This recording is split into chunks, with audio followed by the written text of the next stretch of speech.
psycho killer! Told y'all, black people ain't got no business camping. This is black karma. Dwayne, is that you? Is he dead? No, I'm not dead. I'm disappointed. You shady bitches left me to die. Y'all so fucking petty. We're sorry, Dwayne. Wait, how did you survive? Okay, so you know how in horror movies, the psycho killer always kills the black person first? Well, when he saw that we were all black, it kind of fucked up his mind. And because I felt like a white woman, he let me go. Oh my God, that's so good, baby. That's so good. We're gonna survive. That's good. He sent me in here to tell you that he'll spare the rest of us if we give him the person that's the blackest.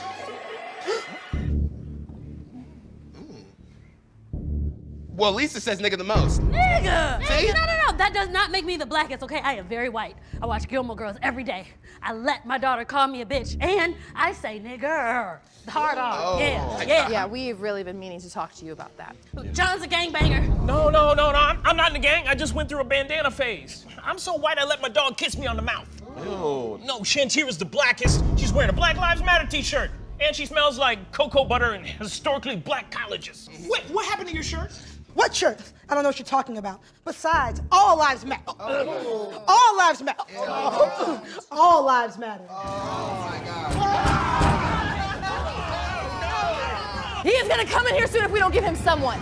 Well, Mandy is from Africa, and he is literally the blackest. And he's been hiding in the shadows this whole time. Yes, I am from Africa, but the southern part where Charlize Theron is from. You guys know. Nigger, really? Lisa, that is the hard R. Patrick got shot. No, that does not count, okay? I was shot because I saw people running and I ran towards the danger. You're right. I'm the whitest person here. You're right. What about Torian? He's been awful quiet this whole time. Huh? Well, I thought it was clear that I can't be sacrificed, because I'm gay. And we all know that gayness is just whiteness wrapped up in a bunch of dicks. Catch it. Okay, look, I can prove I'm the least black. How? God forgive me. In the TV show The Fresh Prince of Bel-Air, I like light-skinned Aunt Viv more than I like dark-skinned Aunt Viv.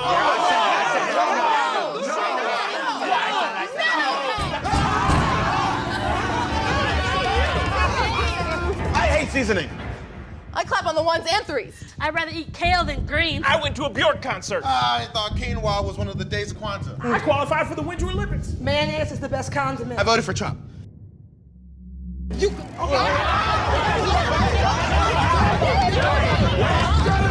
Shut up! Arguing is not going to help. Empty out your bags, and whoever has hot sauce is the blackest. That's it, it's done.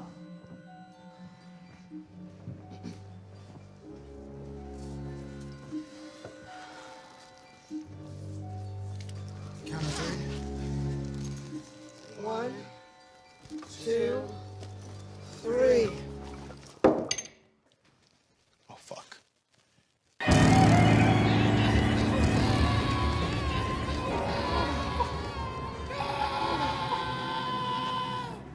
Real talk. Did anybody else have hot sauce?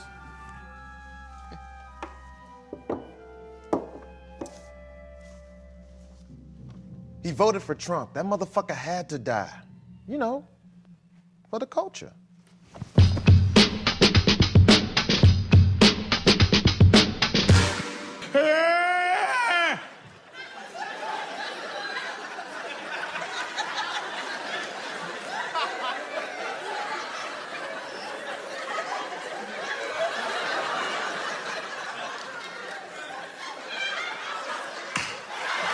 Aborigines, which means what? Black folks. But you never find a white Aborigine. Aborigines are called natives, or they're always dark-skinned people.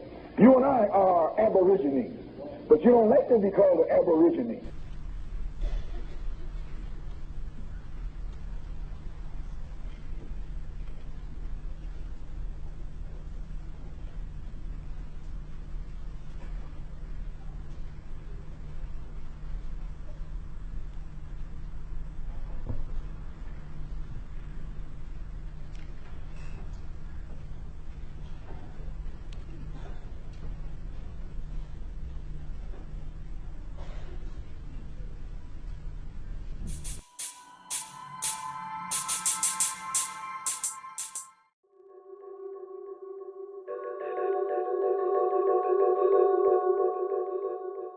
Remember, we only kill black people. Yeah, we only kill black people, right? Use your phone. It's in your lap right there. I just don't want to put my hands down. I'm really sorry.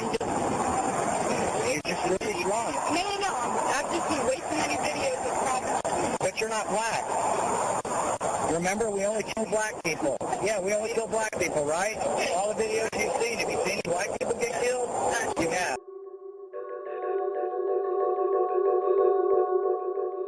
What? Ghost dog. Ghost dog? He said ghost dog. Yeah, he calls himself ghost dog. I don't know, a lot of these black guys today, these gangster type guys, they all got names like that they make up for themselves. Is that true? Sure. He means like the rappers. You know, the rappers, they all got names like that. Snoop Doggy Dogg, Ice Cube, Q-Tip, Method Man. My favorite was always Flavor Flav from Public Enemy. He got the funky, fresh, fly flavor. Live lyrics in the bank of reality. I kick the flies, dope, maneuver technicality. Do a dope track. I love that guy. I don't know anything about that. But it makes me think about Indians. You know, they got names like Red Cloud, Crazy Horse, Running Bear, Black Elk.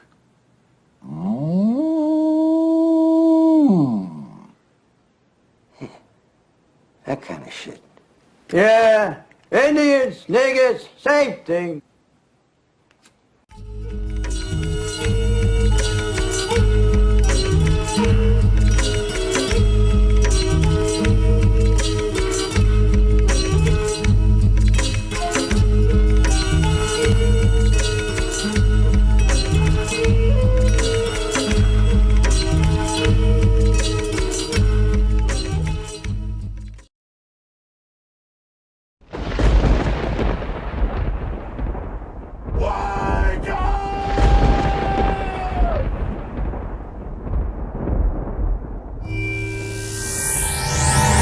I know we don't want a sermon here, but I believe he's going to hold us accountable for the things that we've done and are doing.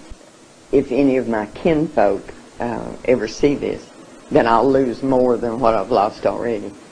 And I was thrown out of that church in my early 20s, which was back in the 60s, because I taught that racism was wrong in a Sunday school class. I was asked to leave that church, and the elder of the church, the deacon of the church that came to me and talked to me about it the first time was my grandfather. And he said, you can't say these things. And I said, I can't not say these things. Christianity has been misused for hundreds of years to keep your people in subjugation. And I'm speaking now a reality that the history books do not record. Christianity was used because if I said, okay, you don't believe the way I believe, and Christianity is the best way to believe, so I'm going to take you, and it's going to be for your own good, honey. It's going to be for your own good. I'm going to take you, and I'm going to tear away everything about you, and just keep your hands and your feet, because they can help me getting off. But I'm going to do this for your own good, because I'm going to give you a God. Now, what does that God look like?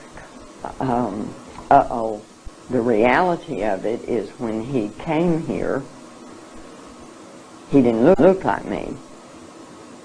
So what am I going to do about that? I'm going to make him look like me. So for hundreds of years, we've been telling you, and now you have to keep in mind that we took away any other God that you might have through force, through fear, through pain, through any means necessary. So now I'm going to give you a God, but I'm going to do that in a way that it's going to further me.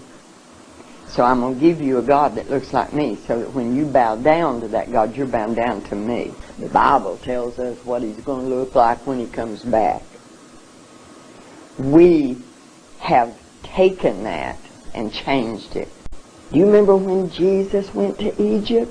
He hid in Egypt. The people in Egypt, honey, they're not white people. How could he hide there? See, so that we've done that. We've given your people a God that looks like me so that you don't have any qualm about bowing down to me. See, because this is the image of God.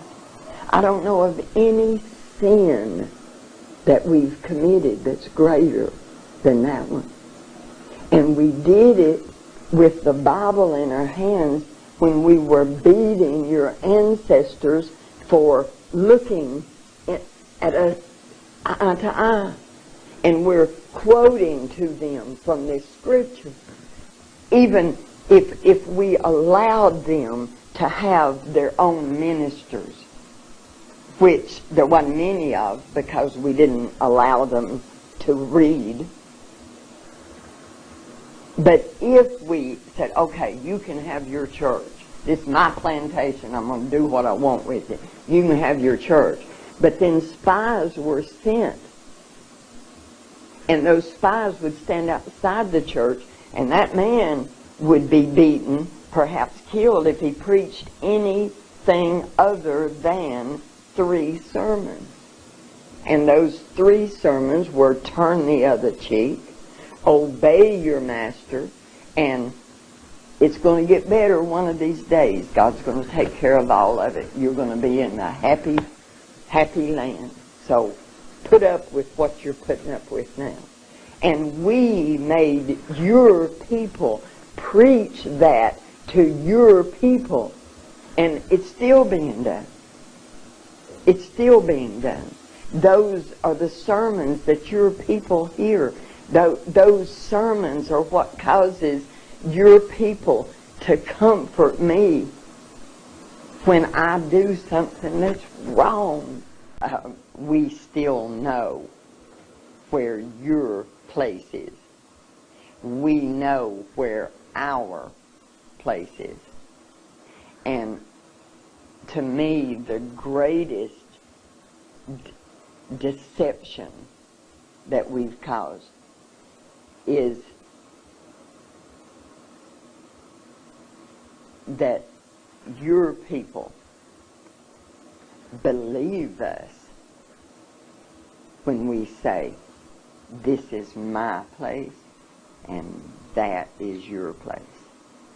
Because I see evidence, and especially in seminars like this, because I will hear non-whites speak, and I hear them speak when they don't even know that they're speaking from a position that I have told them is the only way they're going to be allowed to succeed to that degree that I'm going to let them come up that ladder. Of course, I'm just going to let them come up so far. But the greatest sadness for me is that they don't even know. See, I have done such a good job that they don't even know that I've done this to them. A strong black man one time said to me, one of the greatest things you can do for my people is to stop shedding any tears.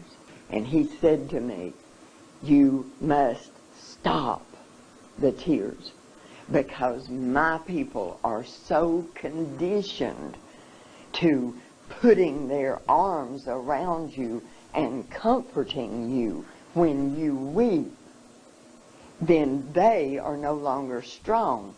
Their strength that is coming from standing up and saying, no, you're not going to treat me like that. That strength is gone because they've got their arms around you, comforting you. And I have tried to listen to the wisdom of that very, very wise man. I can't always, you know. When I sat in that room the other night, that when the author of Without Sanctuary, when he was speaking and those pictures were there of the lynchings, the methods that we have used to keep control, I wept, you know, that I couldn't. But when I wept, his words came back to me, because all around me, the non-white people would reach out and comfort me. My God, there in front of, I don't understand it. See, I don't understand the closeness that your people have with the Mother Earth, with the concept of beginnings, God Himself. There is so much of that in you that you can forgive me and comfort me when I'm weeping at what I've done to you. See, that's beyond my understanding. I don't understand the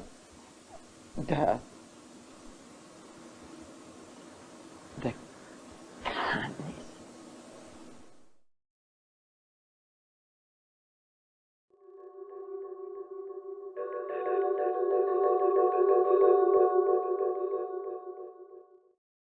For centuries, Barbary pirates from northern Africa had been capturing ships and enslaving citizens around the Mediterranean Sea and beyond. The Barbary states comprised of Algiers, Tunis, Tripolitania and Morocco. Although Morocco was independent, the other three states lay under Ottoman control. However, their leaders acted somewhat independently. By the late 18th century, their power was dwindling, but European countries still feared the pirates and offered them tribute in return for peace. So, when America achieved its independence, their ships were no longer protected and US ships were quickly captured by Barbary pirates. The Americans ended up paying over 1/6 of their national budget to end the Algerian captivity crisis and towards tribute for free passage through the Mediterranean. This crisis resulted in the creation of the US Navy and a resentment of the North African states. From 1798 to 1800, the Americans fought revolutionary France in the quasi-war at sea, which gave their new navy valuable experience. And then, in 1801, when Thomas Jefferson became president, the Pasha of Tripoli, Yusuf Karamanli, demanded that he should be paid as much tribute as the other Barbary states. Jefferson declined this, so war was declared in May 1801. Now, I've always loved pirates with all their fantastic yarns and wonderful stories of adventure on the high seas. So I've decided to go on a voyage of my own, to discover the truth about some of the world's most notorious pirates. From the 15th century onwards, the Barbary corsairs were a band of ferocious pirates that terrorized Africa and Europe for over 200 years. As they plundered ships and shorelines and took slaves, they left a trail of destruction. So much so that the horror of being taken into the white slave trade spread across the west coast of England. So how did they create a climate of fear in British coastal towns so far from their own home? The Barbary corsairs were pirates that operated around what was then known as the Barbary States off the coast of North Africa, hence the name the Barbary corsairs. The first wave of corsairs were privateers, which were in effect pirates licensed by their emperor to knock off any foreign ships. The Barbary corsairs started out as privateers. I met maritime historian Todd Gray to find out how the state-sanctioned pirates turned to a life of crime.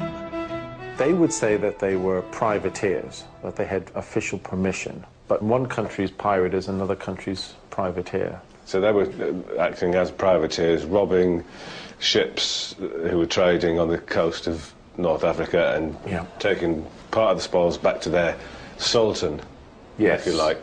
They would capture the ship. A portion of it would stay with their local government, wherever it was, and they would keep the rest. So where did they come from? Well, Barbary pirates, or the corsairs, were also called Turks. Yeah. And it's a misnomer. People call them Turks in the way that American Indians were called Indians. They just had the wrong part of the world, and they basically meant they were Muslims. So the first thing is we think of Turks as coming from Morocco, Algeria, Tunisia, Libya.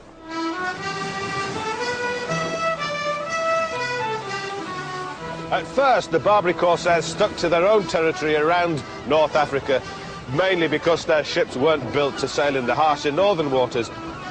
In the early 17th century, the Barbary pirates were often joined by sailors from European countries like Britain and the Netherlands. These sailors who allied with the corsairs became known as renegados. They happily joined forces with the Turks as they fought together against Spain. But when James I made peace with the Spanish, the renegades didn't want to end their profitable way of life and continued plundering. These Europeans were then often forced to convert to Islam in order to join the Barbary ranks. In fact, it was so common that it was known as taking the turban or turning Turk. Together, the renegades and the Barbary corsairs made an awesome pirate force. Then they came up with an even better idea: trading slaves. Not only did they knock off material goods, but they also took over 1 million people in slaves. These were either used to be ransomed back for money, used as oarsmen in the galley, or sold back off as slaves. Some of the captives also joined forces with the corsairs and converted to Islam in the hope of gaining a better life. Did the Muslims encourage them to become Muslims? Well, you had better treatment if you were a Muslim. Plus, you know, you look at it, you think, well, some of them are young lads away from home, and they're making their way in the world, and it's an opportunity. And if it's a choice between, look, this is a possible better life, or another 6 months imprisonment. Yeah, go and join the corsairs. The corsairs may have had their influence over these new recruits, but it was the lessons they learned from the renegades that would allow them to cast their evil net much wider. These new European corsairs adopted the religion, names and notoriety of the Barbary pirates. And in return, the corsairs were taught new European shipbuilding techniques which were much more advanced, and over the next few years their fleets increased in size and stature.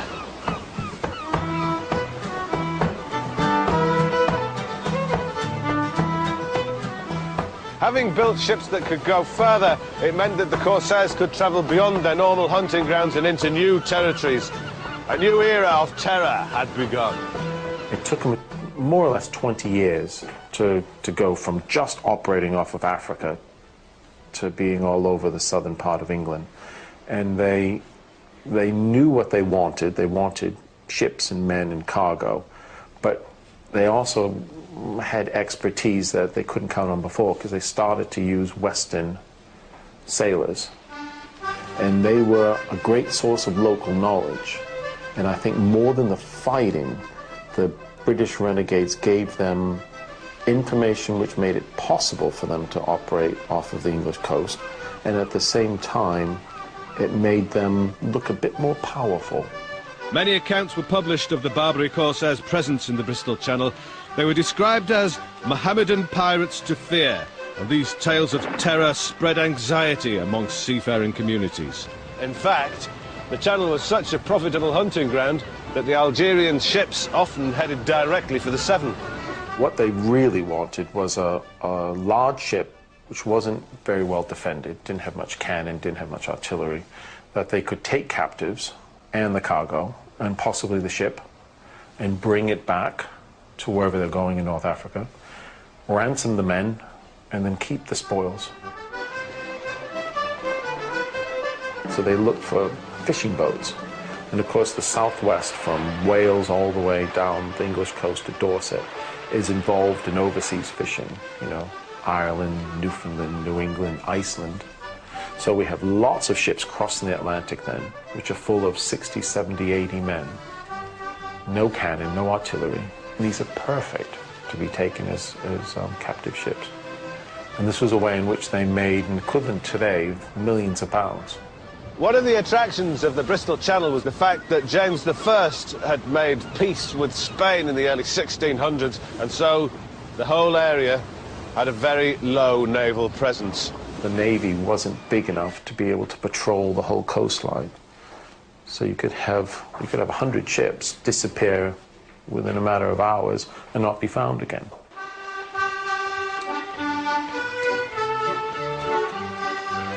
Apart from relying on just their fearsome reputations, the corsairs used more devious methods when attacking ships. They resisted entering into battle using their own ships because they wouldn't fare well under fire. They preferred a more surprise hit-and-run method. Right, so here are some of the tactics. For one, they used to raise false colours or flags and pretend to be merchant ships. Another thing they used to do was hide smaller ships behind a bigger ship. By the time the victims found out, it was too late. And another thing was that they used to shout at their victims in the victim's own language. So once they'd made friendly contact, that was it. They were on. Sailors know a smattering of lots of different languages, because you could have somebody from Bristol that hadn't gone 10 miles inland, but they knew Naples and Marseille very well. They would board the victim's ship carrying knives, swords, guns, pikes, whatever they could, screaming threats of massacre unless the victims surrendered. There'd be quite a few of them. Normally you could have half a dozen up to 60 ships at a time. They would use grappling hooks to hit over to the English ships, pull them together, overpower the ships. The corsairs would then go below deck, break open all the trunks and chests and plunder the lot, even bedding and books. And finally, they would go on deck and strip the clothes off the backs of their victims. The ships would then probably be deserted. The English men would all be taken on. Now and then you have accounts of up to a dozen English ships being found floating at sea. No one on board, like the Mary Celeste. Took the lot. Did they have Turkish shoes or a bit of cloth on the boats left behind? So what happened to the men once in the clutches of the corsairs? Father Pierre Dan, a priest who negotiated ransoms on behalf of the captives, created these gruesome depictions of torture endured by the victims. The Turks were known for their cruelty, being garroted, being crucified, being sealed up alive in a little stone hut until you're dead. In one instance, there were two men from Cornwall that had their ears cut off and then made to eat them. Other instances where why? We don't know. I think it was a punishment, but maybe they had heard something they shouldn't have done. Yeah. I think it's when their tongues are cut off, it's because they say something they shouldn't have done. And there are lots of men who come back without their tongues. So their ears are cut off because they heard something. Yeah. Then their noses, presumably, if they smelt something that it wasn't what it's supposed to. That I don't have reference to, but I do with the other two. They're like the boogeyman. So much so that in Cornwall today, you have lots of people say, oh, you better be careful, the Turk is going to get you. It's still part of the culture. Not content with merely plundering ships, these pirates began to invade coastal villages. The village of Baltimore in Ireland was attacked and the corsairs kidnapped nearly all of the inhabitants. It's also claimed that they landed here, near Weston-super-Mare, where they took away men, women and children. The Barbary corsairs had a fearsome reputation at sea among sailors and merchants, but now the fear spread along the coastline, with all on land worried that they might eventually take them or their families away, never to be seen again. And they had good reason to be afraid. 1625 would be the worst year ever for pirate attacks. Named after the North African ports they frequented, the Barbary corsairs plundered ships in the Mediterranean from the 15th century onwards. But from 1620, they had their eyes on a bigger prize. The Barbary corsairs were now in European waters, plundering ships in the Bristol Channel, taking the sailors and selling them as slaves. But it's also reported that they started attacking coastal settlements, finding an unguarded beach, landing at night and creeping ashore and taking the victims before they knew what had happened to them. Taking advantage of their fearsome reputation, the mercenary corsairs saw the coastal towns and villages as an untapped source of income. There was money to be made from kidnapping and ransoms. Many families, upon learning that a relative had been taken, rushed to the scene and offered the pirates money on the spot. It was quite common for the corsairs to sell slaves in the region that they'd been taken because it was a quick way of making money, and also It saved them the bother of transporting human cargo. And they didn't care who they took, men, women, old or young. But it was seamen that the corsairs favoured. Whilst trying to make an honest living, fishermen and sailors would be captured, never expecting to see Britain or their families again.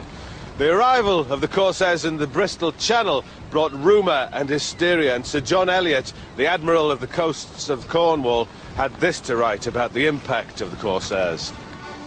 The boldness and insolence of those pirates was beyond all comparison, no former times having been exampled with the like. Which basically means they'd never seen anything like the dastardly corsairs. It's said that 1625 was the worst year for corsair attacks, with over 1,000 people being taken from the West Country. And in August 1625, the Mayor of Bristol wrote requesting naval attendance around the Isles of Lundy, Scilly and Land's End to protect the shipping which was going into Bristol.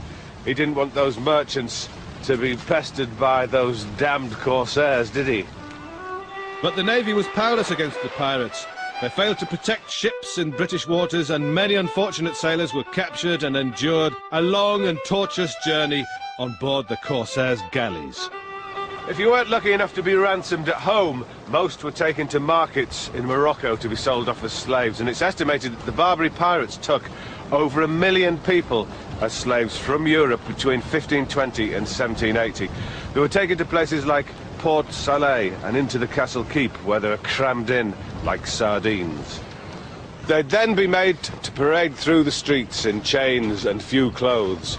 A local ruler would inspect them and choose the best for himself, whilst the rest of them would be sent to a holding pen awaiting public auction. The prices depended on the physical attributes such as age and strength, and they'd check their teeth to make sure that they were tough enough to eat the ship's biscuits and dried beef on the galleys.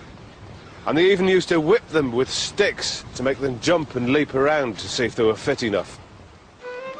Canny slave traders would also buy these men for the ransoms they could demand, and adopted a simple method of gauging their worth.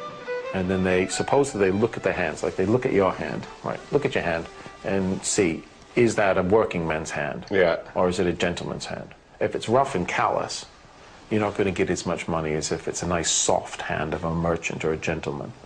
And then you hope somebody's going to ransom you at home. And a gentleman could pay £400 or £500 for his ransom. Some of the individuals I have, they get taken captive, they come home and they get caught again, and they go back to Morocco. So this was quite a regular thing. There's an estimate in the early 1600s that it's £1 million is paid out by the English in ransoms. Yeah. It's an enormous number. And in the southwest of England, I would have thought we're talking about 3,000 or 4,000 men are taken captive in the first part of the 1600s. Well, that's a huge number.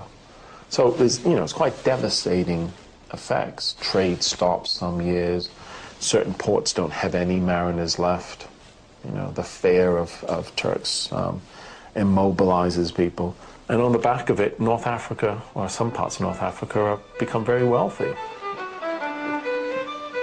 But not all slaves went for good prices. Sometimes the markets were so flooded with white slaves that it was said that you could swap a Christian for an onion. There were different fates for a Barbary slave. If you weren't ransomed back or sold off at market, a fit and healthy male would be made to work in the corsairs' oared galleys. The ships had over 200 slaves manning the oars as a kind of human engine when the sails weren't enough. They were manacled to either side of the galleys and forced to row while suffering the lash. They were whipped with one of these, a stretched bull's penis, or pizzle, which was a common type of whip in those days. And this torture would continue for many weeks until the corsairs were good and ready to return to North Africa. You sail around with them until there are enough men on board to justify, enough captives, to justify going back to Morocco. So we know some men spend weeks, maybe sailing up the Bristol Channel and back down to the Isles of Scilly, and at all points of a miserable life. The author Lane Poole published first-hand accounts of the captives.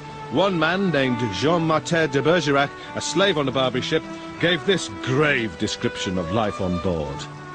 Think of 6 men chained to a bench, naked as when they were born. One foot on the stretcher, the other on the bench in front, holding an immensely heavy oar, bending forwards to the stern with arms at full reach to clear the backs of the rowers in front, who bend likewise. A galley oar sometimes pulls thus for 10, 12, or even 20 hours without a moment's rest. If a slave falls exhausted upon his oar, which is often the case, he is flogged till he is taken for dead and then pitched unceremoniously into the sea. Even if the ship was sinking, the slaves were chained at all times. The corsairs would rather see them drowned than swim off and potentially give information to the authorities as to where they were sheltered and how they sailed the ships. Another reason for keeping the slaves was a tactical one. The Christian enemies wouldn't make full use of their guns if they knew that their own people were rowing downstairs.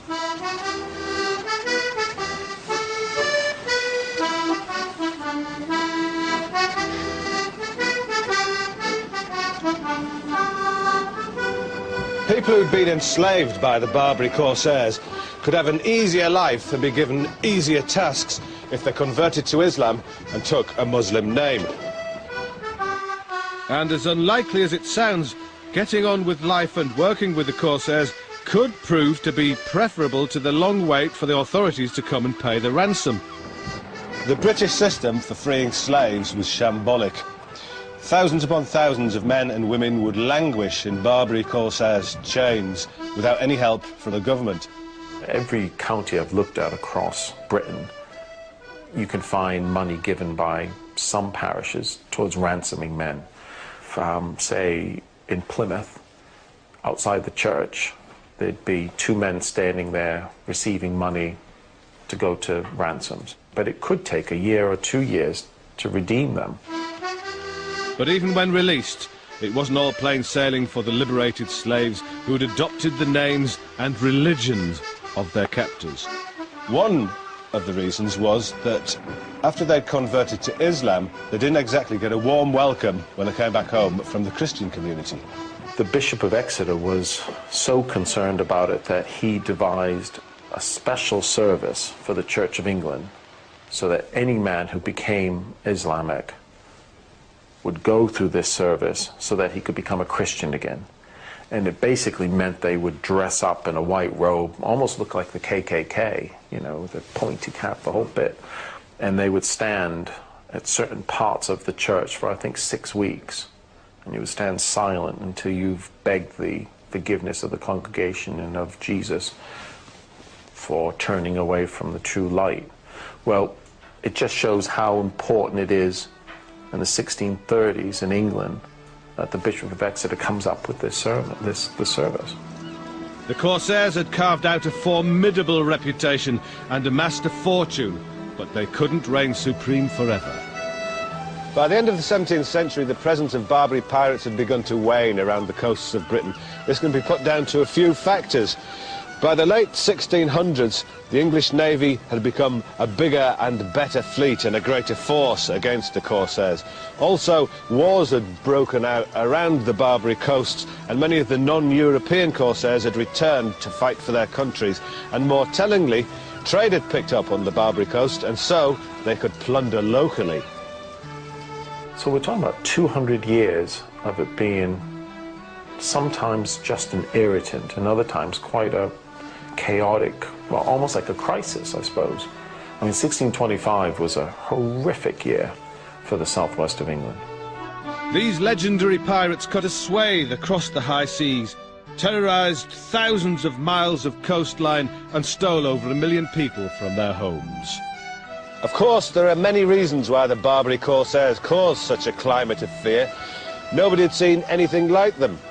You see, pirates up until then had kept their misadventures out at sea, but these men were invading coastal villages and towns, and perhaps for the first time, ordinary landlubbers were at risk. Indeed, so great was the fear of the Turk that it lives on today in West Country folklore.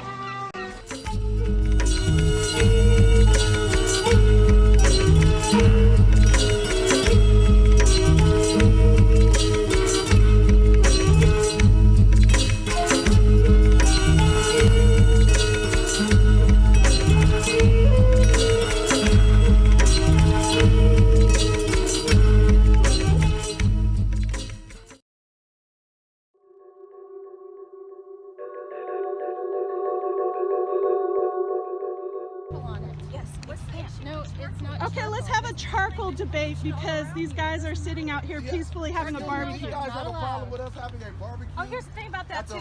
Does anybody have a problem with them having a barbecue? Like, is there a reason why we're calling the police? If you called the police for 2 hours and you're sitting here, the police aren't coming for you, my dear. They don't want any parts of this. Activities with all these happy white people. Charcoal here. Okay. It's not allowed. It's illegal to have charcoal in this part of the park. No. Yeah, look. It doesn't say anything on the map, and you're really bent on this.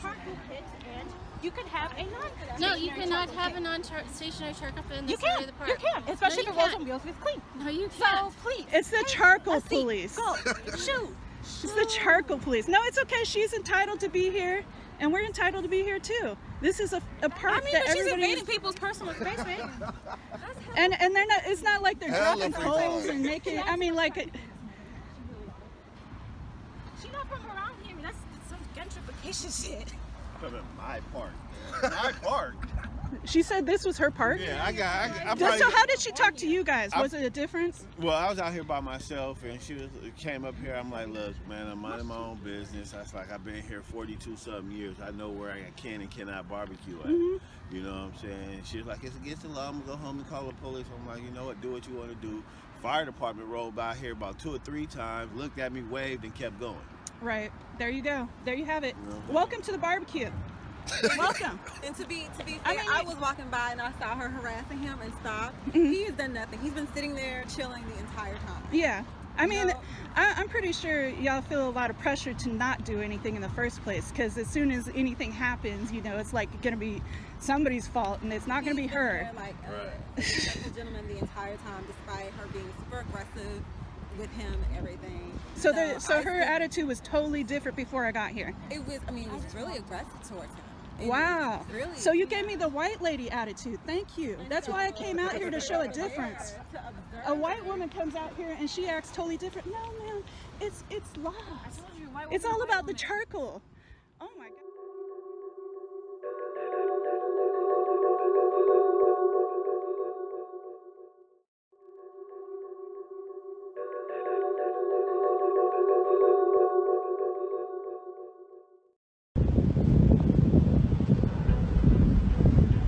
Yo, I heard you got a problem with these 2 gentlemen over here playing frisbee at the beach. It was really good. Oh yeah, now he doesn't want to talk. Oh, now he doesn't want to talk, huh? It's illegal for them to be playing frisbee without a lifeguard's permission. No, it's not actually. I just looked at a map. It says you can totally play frisbee here. Well, according to Los Angeles County, it is illegal for these 2 gentlemen to be here playing frisbee without a lifeguard's permission. It's a $100 fine. I looked it up on Google. Why are you tripping so hard? It's just frisbee. Because it costs our taxpayers money when kids get hit by frisbees and get hurt at the beach. Or what if that frisbee goes into the ocean and a whale eats it, then that whale explodes and I get whale guts all over this hoodie, and then I explode. You seen Free Willy? Not on my watch. So you're saying that kids are gonna get hurt and whales are gonna explode because of a plastic frisbee? I'm saying that there's laws at this beach and they need to be followed. This is the law. I don't know, man. You sound like you're tripping over frisbee. You know what? I'm not tripping over frisbee. And guess what? Guess what? I called the police, the fire department, the Coast Guard, the Marines, the Navy, the Armed Forces, and Steve Harvey, and Kanye. And the last one was a choice. You sure you're not just racially profiling these 2 dudes, man? They're literally doing nothing wrong. No, I'm not racially profiling these 2 white gentlemen. You know why? Because I don't see color, okay? But they are a little bit menacing and threatening based on their race alone, and they're making me a little uncomfy, I'm gonna be honest. I don't know, man. Seems like the new Jim Bro around here. Every time white dudes are out here playing football or throwing a frisbee, it's like the cops get caught on it. I've been frisbee on this beach my entire life. I know the rules. We're all within the designated area. Fire department came out earlier out to get us some Burger King. I don't see what the big deal is. Burger King? Well, the big deal is that they're making me feel uncomfortable, and this is America, and I just caught you guys slipping. That's what it is. Huh? It was about damn time. What seems to be the problem? Excuse me, sir. They're playing frisbee without your permission. Can you please take them to jail and throw them under the jail, please? Thoughts and prayers? Really?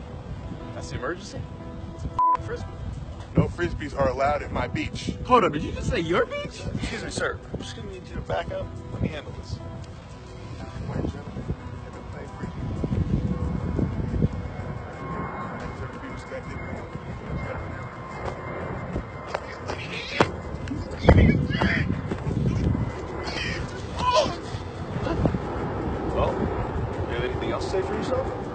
Actually, yes, I do.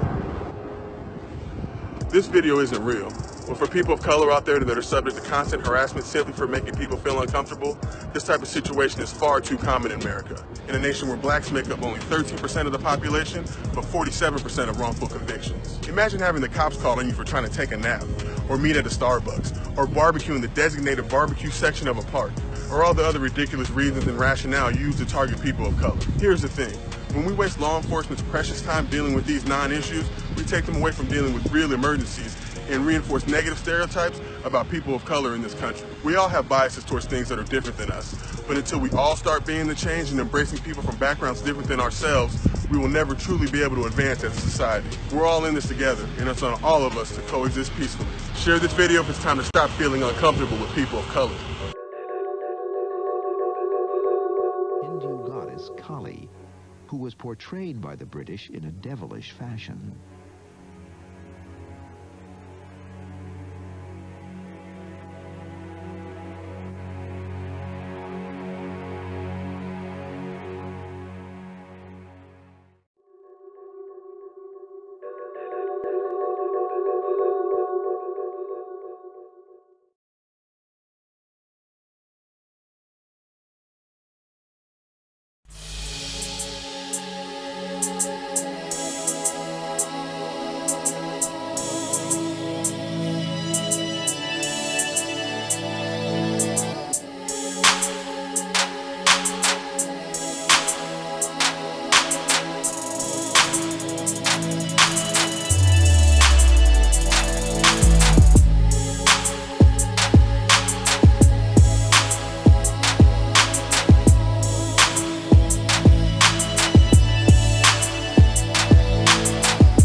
Your grandfather was the founding, one of the founding fathers of the State of Israel? Yes, he was. Tell us about this.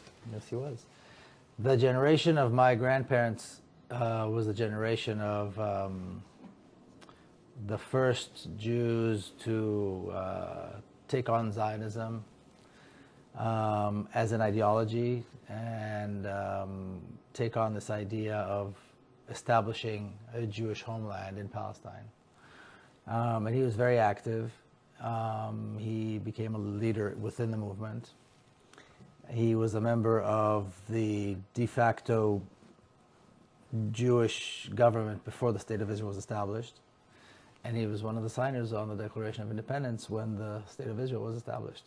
So that would be, that you can make a contrast, like, let's say he was like the Abraham Lincoln or the, No, I'm sorry, George Washington. Before I'm sorry that, about the that. Like a generation George of the Washington. Yes, yes. Yes. Okay. And then from there, your father actually, he was the general. My father was, yes, both my parents were born in Palestine, so they were the first generation Israelis, if you will, first generation Jews who were born there. And my father, as a young man, while still in high school, joined the Zionist militia. He became an officer, so in the War of 1948, when the Zionists occupied most of Palestine, he was an officer already. And then he remained in the military as a career officer, and by 1967 he was already a general and a member of the Israeli Central Command, the High Command. We're going to be getting into some of the top myths that are surrounded. I have actually, I was telling you, I have a student of mine who's a good friend of mine. Hopefully he'll watch this show. And we've gotten into, you know, this talk a few times, and usually because this is a human thing, you know, when you see children who are just being killed, right, and indiscriminately, and then people will make arguments like, look, we're the ones being terrorized, you know, that, you know, we have to defend ourselves, right? This land, we came there, and now they're trying to force us into the ocean. So what do you say when you hear things like this? Well, it's a complete distortion of the history and a complete distortion of reality. The only reason there is a Palestinian resistance is because the Palestinians were thrown out of their land, Palestine was occupied, and Palestinians live under a brutal regime which is very similar to the apartheid regime that used to exist in South Africa. Therefore, there is resistance. If that didn't exist, if there was no occupation of Palestine, if Israel did not violently kill and oppress Palestinians, there would be no Palestinian resistance. So you can't blame the victim for resisting.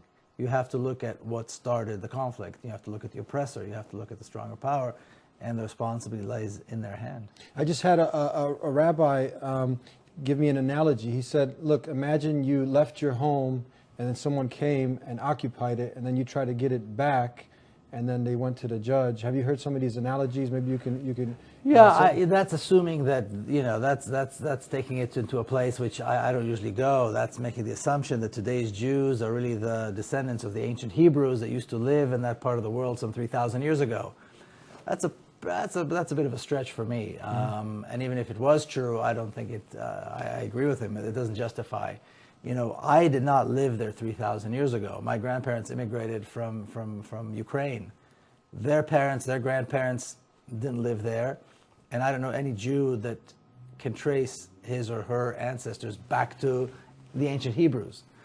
So that's a lot of, you know, that's a lot of myth there. And I don't think it's relevant. The point is, the Zionist movement was a colonialist movement. It was brutally oppressive. And that is why we have a problem, and that is why there's no peace in Palestine. We're going to continue. That's one of the myths, that the land was uninhabited. There was no people there. Yeah. So if there's no people there, it's not being used. Why can't we use it? So this is one of the myths that we're going to be clearing up here on the Dean Show with the General's son, Miko Pillett. Don't go anywhere. This is really quite bizarre, because all it takes is a little bit of reading of history to find out that this just isn't true. Thank you. Thank you. And thank you for tuning in to the Dean Show. That was the General's son giving you the facts, not fiction. And I know this is a very sensitive topic for many people, but there is no anti-Semitism going on here. It's just education, and we want the best for all of mankind. So from here, you can go ahead and investigate this further.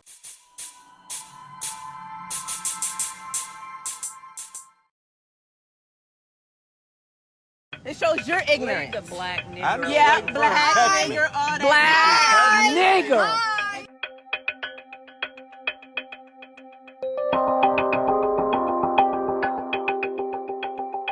Goodbye. Goodbye. That don't hurt me neither, sweetheart. That just shows your ignorance. That name don't bother me. Come on. It shows your ignorance. The black nigger. Yeah, black nigger. Black nigger.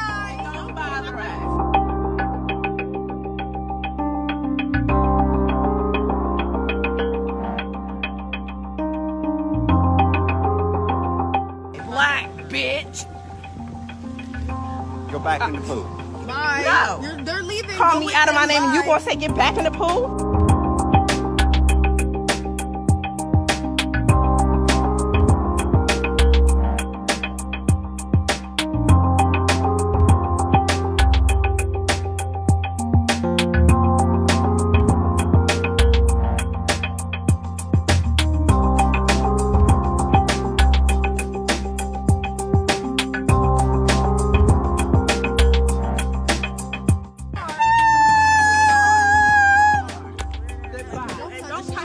Next time, don't come to Florida. Don't touch my niece. Don't Get your hands off of her. Don't touch my Get niece. your hands off of Don't her. touch my niece.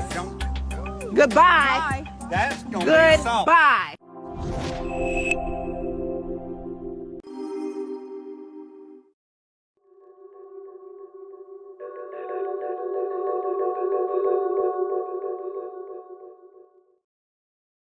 Hello, I'm William Attlee, and this is a news brief with truth. See the men on the screen.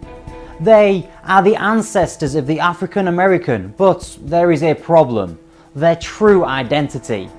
Thomas McNeely has the story. Well, William, the African American community is deeply divided due to the tagline, African Americans ain't Africans, which can be found in numerous places on the web.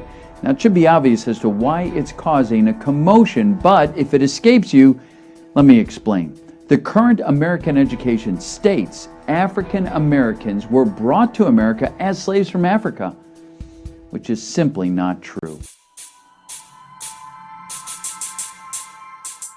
They are American indigenous, not descendants of Africans.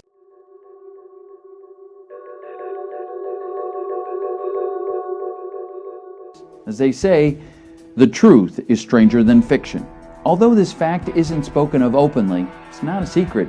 However, with programming such as Roots, 12 Years a Slave, The African American Story, and The Book of Negroes, is it any wonder why so many African Americans are confused? We won't address all the misleading DNA tests being provided to connect African Americans to Africa. So, the argument is, do they continue identifying as African Americans, which is a fake identity for them, or embrace being identified as Indigenous Americans? Are there any consequences of choosing one identity over the other? William, that's a good question. According to African Americans Ain't Africans Facebook forum, identifying as African American is to quietly relinquish ancestral connections to America, connections that go back hundreds of thousands of years. A curious story, but one appropriate for February, which is Black History Month in the United States. What a conundrum. A story worth keeping an eye on for further developments. Thank you, Thomas. The drawing used in this presentation is from the 16th century book, America, being the latest and most accurate description of the New World by John Ogilvie and Arnoldus Montanus. As you may have guessed, the men in the drawing are American. I'm William Attlee, and this has been a news brief with truth.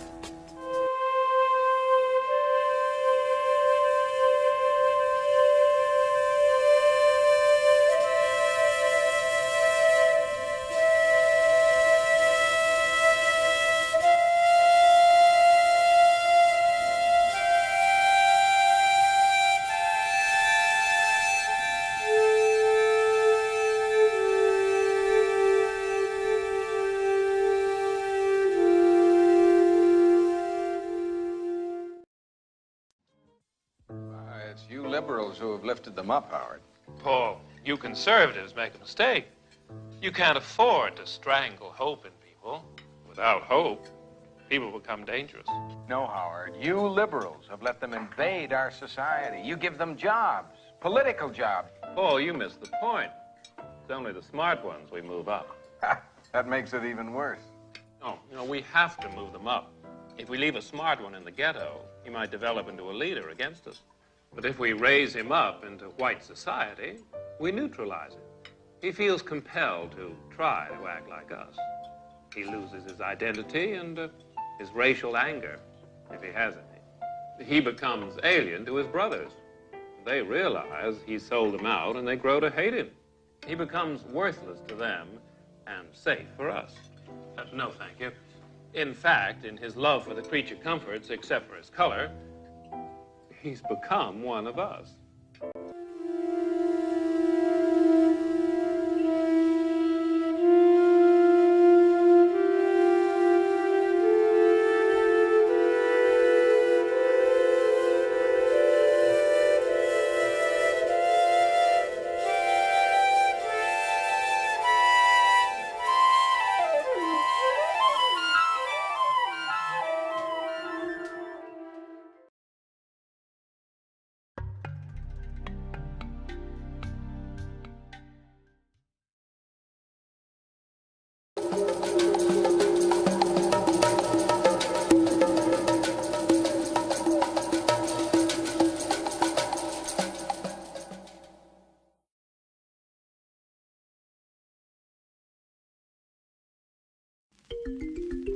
What is a Negro, in the sense that the term is used in the United States?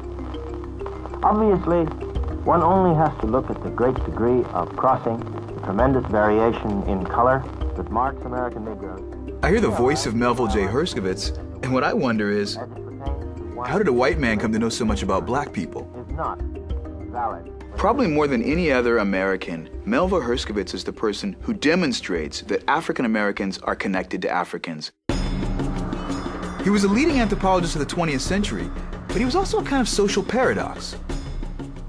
You look at Herskovits through one angle, he sets the terms for our understanding of the relationship between Africa and black people in the Americas. From another angle, you might see him as someone who appropriates a certain kind of knowledge. From another angle, he's the son of Jewish immigrants and he's trying to sort out his own position in America.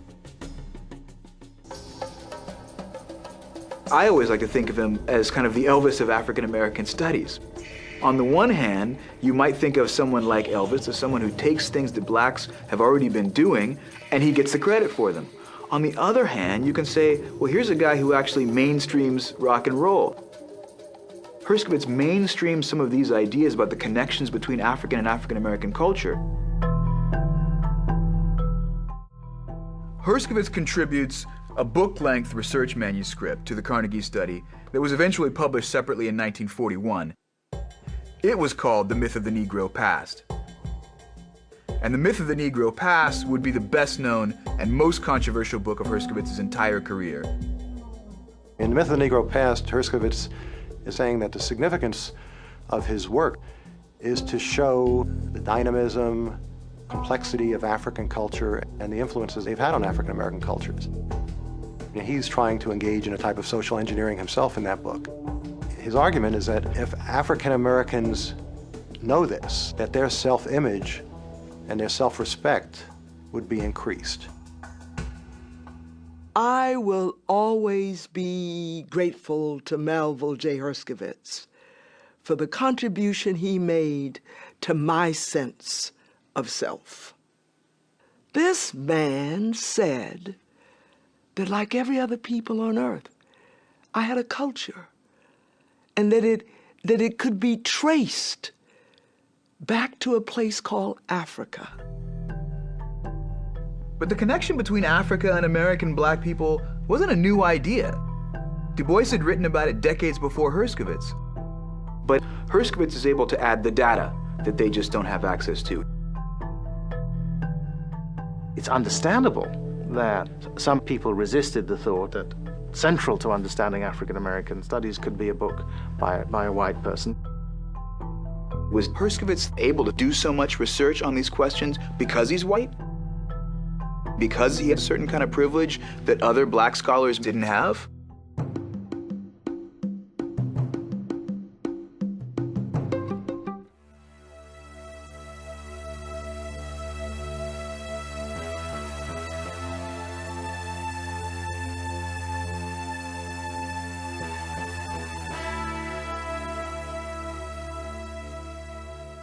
The act of waiting around with no particular purpose is called loitering, and it's what I'm doing now. Loitering may not seem like a big deal, but when you see black people getting arrested for waiting in the Starbucks or choked for selling cigarettes on the corner, you're looking at the racist history of loitering laws at work.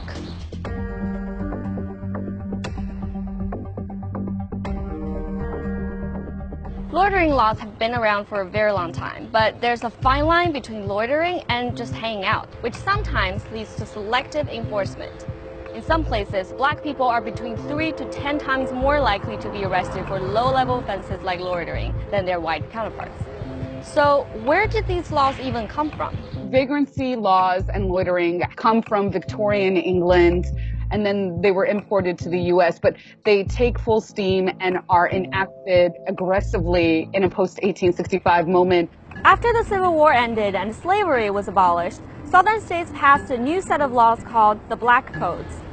These laws severely restricted the newly freed black population. For instance, former slaves were denied the right to vote and the right to serve on juries. They were also forced to sign yearly contracts with their former owners, and if they refused to sign, they risked being beaten or arrested for vagrancy, which basically meant that being unemployed was a crime. Loitering, breaking curfew, anything that you would find a newly free population probably engaging in as what would have been considered reasonable activity was deemed illegal and a crime. These laws set the stage for mass imprisonment of black people and continue to be used against them well into the 20th century. In 1965, civil rights activist Fred Shuttlesworth was sentenced to 6 months in prison for loitering. His crime? Speaking to friends on a sidewalk during a department store boycott in Birmingham, Alabama. In nearby Montgomery, Martin Luther King Jr. was arrested for loitering while trying to attend a friend's court hearing. And in the late 60s, 2 white women and 2 black men driving a car in Jacksonville, Florida, were arrested for prowling by auto, a charge that fell under Florida's vagrancy law at the time. The cops denied that race played a role in the arrest, but when the case was brought before the Supreme Court, Justice Harry Blackmun said the 4 were really convicted for racial intermingling. Florida's vagrancy law was then deemed unconstitutional because of its ambiguity. Over time, other city and state loitering laws were also deemed unconstitutional because of how vague they were. In 1999, the Supreme Court found Chicago's gang loitering ordinance unconstitutional. The vaguely worded law allowed police to basically arrest anyone who looked to them like a gang member. The purpose of the statute, Your Honor, is to allow the police to attack a form of behavior that criminologists know can contribute to crime in the community, which is the intimidating presence of gang members. But isn't this actually punishing people for who they are rather than what they've done? Over the course of 3 years, the gang loitering law had led to about 42,000 arrests of primarily Latinx and Black residents. And this sanctioned discrimination extends to other communities. Loitering laws have been used to racially profile Latinx day laborers and have led to arrests over their immigration status. Even the Department of Homeland Security called out this racist practice in 2015, when Louisiana police officers arrested 2 Honduran men for loitering, then reported them to Border Patrol. The courts have ruled over and over against the use of these laws, yet people of color still find themselves accused and abused in the name of loitering.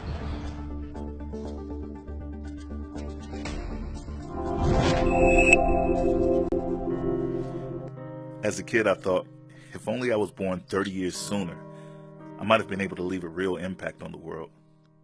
I was enamored by things like the Civil Rights Movement, the South African apartheid struggle, and other international movements for independence from European colonialism. But I was taught that freedom fighting was a thing of the past. Having overcome Jim Crow segregation, this country had finally realized its promise of liberty and justice for all. However, being born in Los Angeles, California, in a community commonly referred to as South Central, I had a front row seat to one of the most infamous incidents of police brutality in this nation's history: the savage beating of Mr. Rodney King. At 8 years old, I didn't understand what I was seeing. Why were cops allowed to beat this man so mercilessly? Wasn't it their job to protect and serve? Didn't our nation have laws to prevent such behavior? About 2 weeks later, 5 miles from my childhood home in Leimert Park, a 15-year-old black girl named Latasha Harlan was shot in the back of the head by a liquor store owner who suspected her of shoplifting. Being raised in a gang culture, had grown accustomed to violence, so the murder of Latasha and the beating of Mr. King weren't completely unsettling. But I was also familiar with the concept of crime and punishment. In fact, the criminal justice system had managed to incarcerate for a period of time every adult male figure that I knew, and more than a few of the kids I knew as well. So when the courts determined that the cops involved in the beating of Rodney King had committed no crime, and that the woman who murdered Latasha Harlan would never see the inside of a cell, I was overwhelmed with the sting of injustice. Over the years, I've grown intimately familiar with that feeling, as most of us have. Far from any illusion of liberty and justice for all, our nation boasts the deadliest police culture in the modern world. There is no nation that kills and incarcerates more of its citizens, period. This reality is buttressed by a judicial system that is neither blind nor just.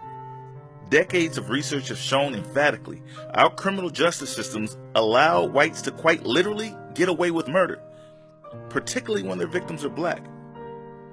And conversely, our courts jail, sentence, and even put to death blacks and Latinos at rates some double, some triple those of our white counterparts. I wasn't born during the Civil Rights era. I was born in 1983. I was born in a nation infatuated with guns and violence.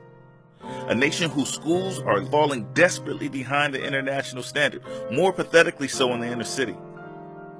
I was born in a country where a woman's white neighbor could choke her black 8-year-old son and not even be charged with a crime. Where a cop responding to the incident could belittle, assault, and arrest that same woman and her teenage daughters and remain on the force. A country where a police officer can aim his rifle at a car full of teenage boys headed home, posing no threat to anyone, and unload multiple rounds, taking the life of a 15-year-old, and remain free. While a 15-year-old accused of stealing a backpack is incarcerated in the worst conditions imaginable for over 3 years without ever facing trial. A nation where a 20-year-old could be pummeled with pipes, blunt objects by neo-Nazis and Confederates feet away from a police station and no arrest be made. Where a young man cutting lawns in his own neighborhood could be mauled by police dogs and tasered. I was born to take on these very real, very relevant, very contemporary fights for freedom and to show others how to do the same. This is our era. This is it. This is our time to seek justice together. It's on us now. And the struggle is ever as urgent, ever as monumental, ever as crucial as any struggle before.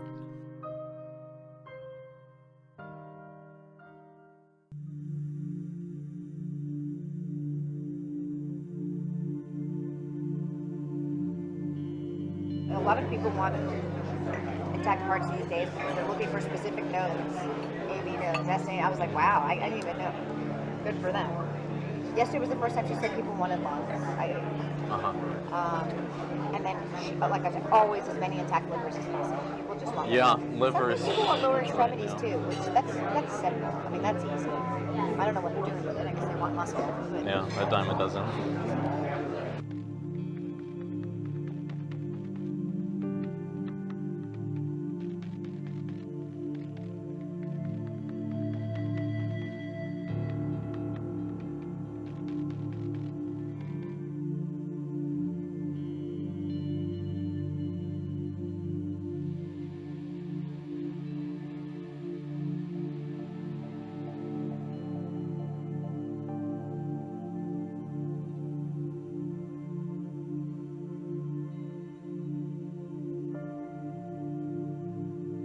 I'm the medical director for the national office for all of the affiliates. So I say, okay, what are you looking to supply today? We've been very good at getting heart, lung, liver.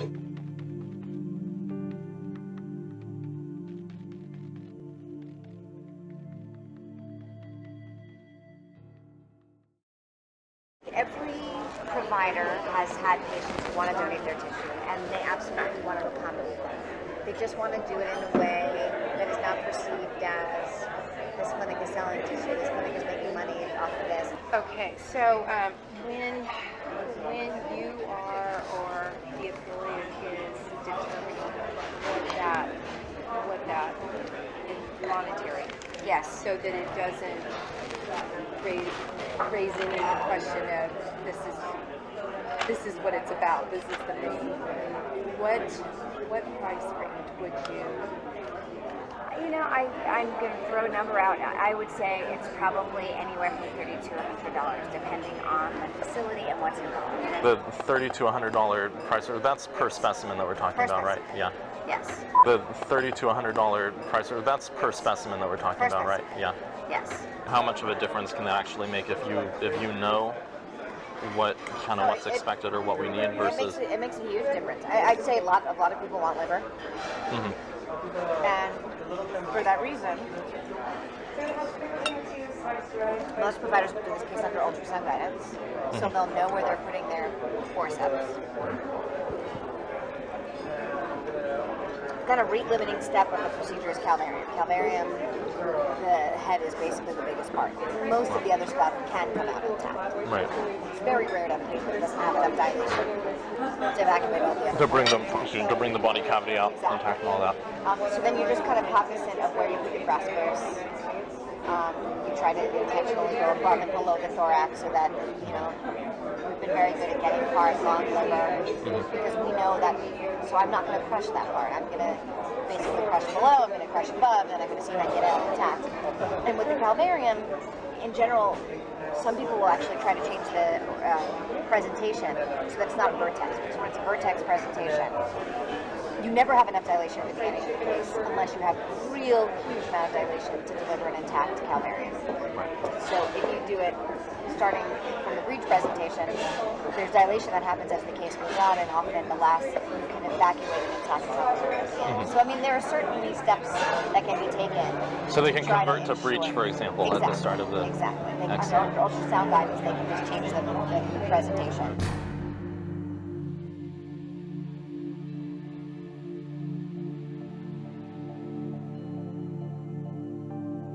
Under ultrasound guidance, they can just change the presentation. To bring the body cavity out, intact and all that. So if you do it starting from the breech presentation, there's dilation that happens as the case goes on, and often at the last you can evacuate an intact calvarium.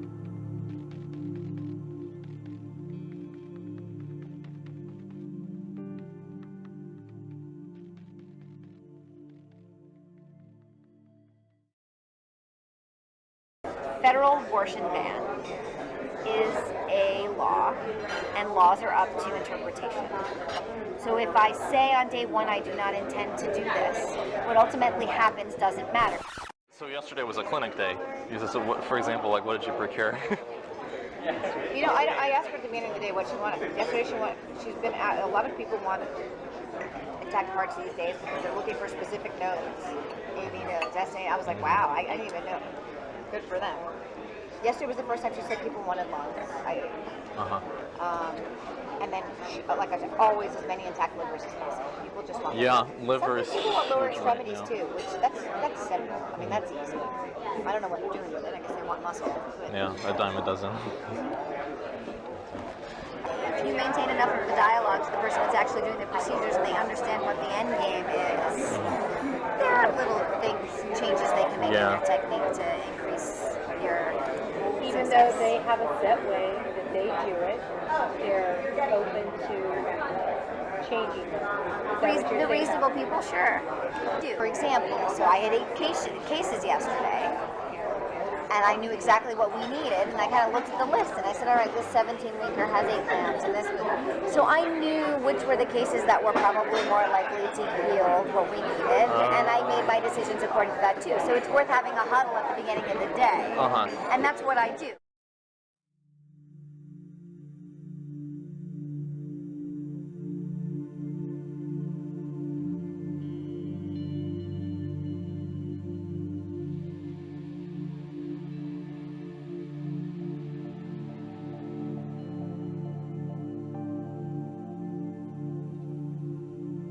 Rather than having to deal with all the different affiliates, if there were a way to partner with PPFA directly to get some kind of like pre-clearance or something, so that we have. Do this. And at the national office, we have a litigation and law department, which just really doesn't want us to be the middle people for this issue right now.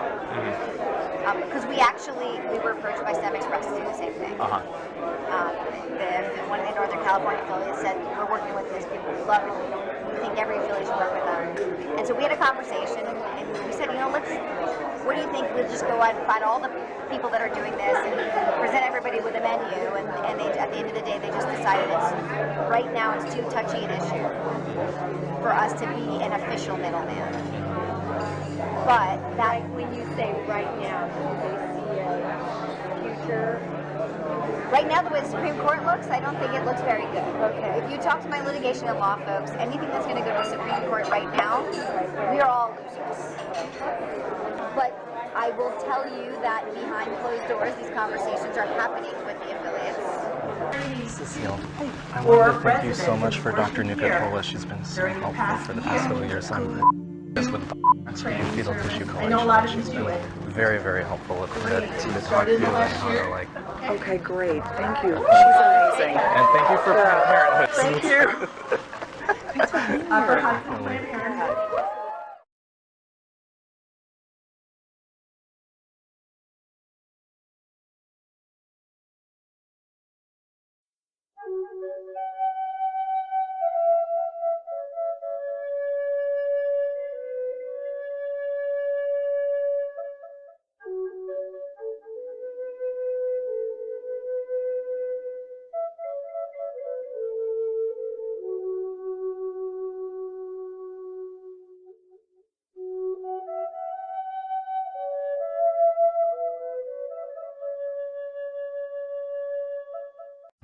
Hey, babe. Hi, Grandpa. How you doing? I'm good. Who's your friend? This is my boyfriend. Your boyfriend? Watch out, little bitch. Grandpa, Take your ass in the house and do your homework. Ain't no boyfriends around here. You get up and go home. Come around here no more.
Your mustache small. And I thank you for having me. You're damn bitch. Oh, you and me. Forever, you and me. Just us two. You gonna shake that in there? You and me.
I found it!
you.